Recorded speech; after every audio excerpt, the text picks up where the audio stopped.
ओम नमो भगवते वासुदेवाय नमः। स्वागत है आप सभी का मेरे यूट्यूब चैनल पर। मैं हरिओम शर्मा आज आपको होलिका दहन की कथा सुनाऊंगा। प्राचीन पर्वों की यही सुंदरता है कि इनके पीछे पौराणिक राज होते हैं। कई ऐसी सुंदर कहानियाँ हैं जिनको श्रवण करने से पर्व का महत्व और ज़्यादा बढ़ जाता है। इसी प्रकार से जो व्यक्ति होलिका दहन के दिन व्रत रखते हैं और होलिका की कहानी को सुनते हैं तो उनको पता चलता है कि होलिका का पर्व क्यों मनाया जाता है। होलिका दहन का पर्व बुराई पर अच्छाई की जीत का प्रतीक है। इस कथा के श्रवण करने से भगवान विष्णु का आशीर्वाद प्राप्त होता है और जीवन में आ रहे सारे कष्ट और परेशानियां दूर हो जाते हैं। होलिका दहन होली त्यौहार का पहला दिन फाल्गुन मास की पूर्णिमा को मनाया जाता है। इसके अगले दिन रंगों से खेलने की परंपरा है जिसे धुलई, धुलरी और धूली आदि नामों से जाना जाता है। होली बुराई पर अच्छाई की विजय के उपलक्ष्य में मनाई जाती है। होलिका दहन जिसे छोटी होली भी कहते हैं। अगले दिन पूर्ण हर्षोल्लास के साथ रंगों वाला त्यौहार मनाया जाता है। अबीर गुलाल आदि एक दूसरे को लगाकर व गले मिलकर इस पर्व को मनाते हैं। भारत के अंदर कई ऐसे पर्व हैं जिनका बड़ा महत्व है। इन पर्वों की सुंदरता तथा इनका महत्व श्रवण करने से हर प्रकार की मनोकामना पूरी हो जाती है। होलिका हिरण्यकश्यप की बहन थी। होलिका जो दहन हम मनाते हैं, होलिका का जो पर्व है ये बहुत बड़ा पर्व था। और होलिका जो दहन हम मनाते हैं, जो होलिका थी वो हिरण्यकश्यप की बहन थी। प्राचीन समय की बात है, एक राक्षस हुआ था जिसका नाम हिरण्यकश्यप था। वह बड़ा ही बलशाली था। उसने ब्रह्मा जी की तपस्या की। जब वह ब्रह्मदेव की तपस्या करने के लिए गया तभी देवराज इंद्र उसकी पत्नी कयाधु के बच्चे को मारने के लिए आया। मान कि ये राक्षस तपस्या करने गया है और इसके बाद में जो इसका बच्चा जन्म लेगा वो भी हमें परेशान करेगा, इसलिए वह बच्चे को मारने के लिए चले गए। तभी वहाँ पर देव ऋषि नारद आते हैं। देव ऋषि नारद कहते हैं कि हे देवराज इंद्र, कयाधु के पेट से जो बच्चा जन्म लेगा वही हिरण्यकश्यप के वध का कारण बनेगा, इसलिए तुम्हें इस बच्चे को नष्ट नहीं करना चाहिए। ऐसा कहकर के देव ऋषि नारद ने कयाधु के बच्चे को बचा लिया, हिरण्यकश्यप के बच्चे को बचा लिया और वह अपने साथ ले गए। ऋषि के आश्रम में ले जा कर के भगवान विष्णु की कथाओं का गुणगान उसके सामने करते हैं। श्रीमन नारायण नारायण नारायण, भजमन नारायण नारायण नारायण, अनेक प्रकार के मंत्रों का जाप करते हैं। कयाधु के पेट में बच्चे ने ये सारी बातें इस प्रकार सुन ली जिस प्रकार से अभिमन्यु ने अर्जुन की बातें सुनी थी। जिस प्रकार उसकी तपस्या हिरण्यकश्यप की पूरी हुई, उसने ब्रह्मदेव से वरदान मांगा कि हे ब्रह्मदेव, आप मुझे वरदान दीजिए, मैं दिन में मरूं न रात में मरूं, न पृथ्वी पर मरूं न आकाश में मरूं, न देवताओं के हाथ से, न गंधर्वों के हाथ से, न राक्षसों के हाथ से, किसी के हाथ से मेरी मृत्यु न हो, न किसी अस्त्र शस्त्र से, न किसी पशु पक्षी के हाथों से। मैं यह वरदान आपसे मांगता हूँ। ब्रह्मदेव ने तथास्तु कहा। तो इस प्रकार से वह राक्षस वरदान पा कर के आता है और जब उसे पता चलता है कि उसकी पत्नी वहाँ पर है, वह उसे लेकर के आता है। उसी समय कुछ समय के बाद में भक्त प्रहलाद का जन्म होता है। भक्त प्रहलाद शुरू से ही भगवान विष्णु का परम भक्त था, लेकिन बचपन में उसकी जब भक्ति को देख कर के हिरण्यकश्यप ने उस पर कोई ध्यान नहीं दिया।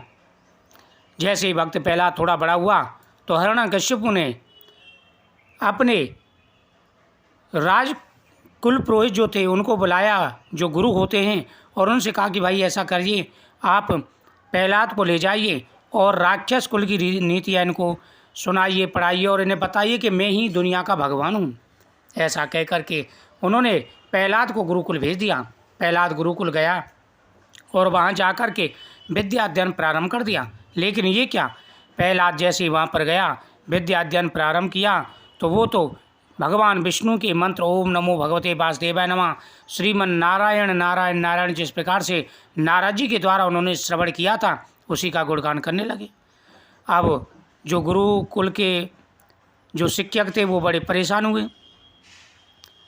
उन्होंने आकर के हिरण्यकश्यप को सारी बातें बताई। हिरण्यकश्यप ने कहा कि प्रयत्न करिए, सुधारिए उसे। लेकिन भक्त प्रहलाद तो भगवान की भक्ति में लीन थे। अनेकों प्रकार के प्रयत्न किए गए, लेकिन प्रयत्न करने की बजाय उल्टा उस आश्रम के सारे बच्चे भगवान विष्णु का गुणगान करने लगे। अब इससे तो बड़े परेशानी हुई। हिरण्यकश्यप को बुलाया गया। हिरण्यकश्यप ने अनेक प्रकार से समझाया लेकिन नहीं माना। फिर आकर में हिरण्यकश्यप उसे अपने साथ लेवा लाता है भक्त प्रहलाद को और अनेक प्रकार से समझाता है, लेकिन हिरण्यकश्यप की बातों का प्रहलाद पर कोई असर नहीं पड़ता। इसके बाद हिरण्यकश्यप क्रोधित होकर के प्रहलाद को मारने का प्रयत्न करता है। सबसे पहले उसे पर्वत से नीचे फेंकते हैं, उसके बाद में उसे सांपों के बीच में छोड़ा जाता है। जैसे ही पर्वत से नीचे वे फेंकते तो भगवान विष्णु शेषनाग को भेज देते हैं और वो शेषनाग के ऊपर आकर के गिरते हैं, समुद्र में बच जाते हैं। उसके बाद उनको सांपों के बीच में छोड़ा जाता है। अनेक प्रकार के जहरीले सांप थे, उनके बीच में छोड़ा जाता है, वहाँ पर भी उनकी रक्षा हो जाती है। इस प्रकार भगवान विष्णु उनकी हर बार रक्षा करते हैं। अनेकों प्रकार की उनको दुख दिए जाते हैं, कष्ट दिए जाते हैं, लेकिन भगवान विष्णु जिसका रखवाला हो उसका दुनिया में कौन क्या बिगाड़ सकता है।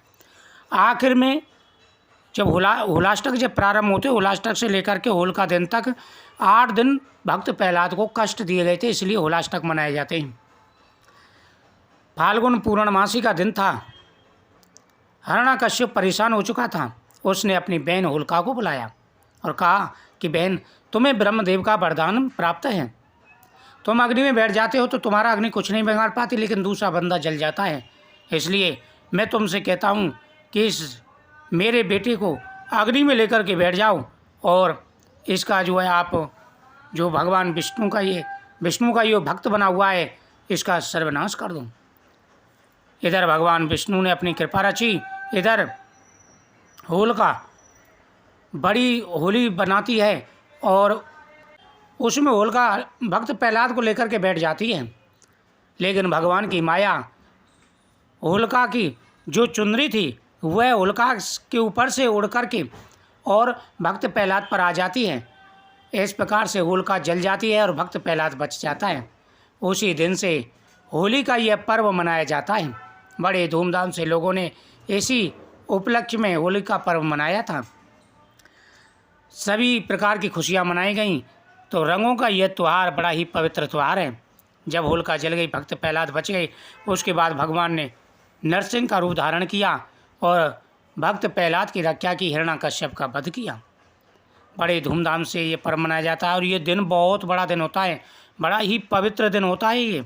अगर आज के दिन जो व्यक्ति भगवान की पूजा करते हैं उनकी हर मनोकामना पूरी हो जाती है। तो आपको अवश्य ही ये कथा श्रवण करनी चाहिए और भगवान की आज के दिन पूजा करनी चाहिए और होली की भी पूजा करके आए और इस कथा को ज़्यादा से ज़्यादा श्रवण करें। आपकी हर मनोकामना पूरी होगी। वीडियो को शेयर करें, चैनल को सब्सक्राइब करें, कमेंट में ओम नमो भगवते वासुदेवाय नमः जरूर लिखें। ओम नमो भगवते वासुदेवाय नमः।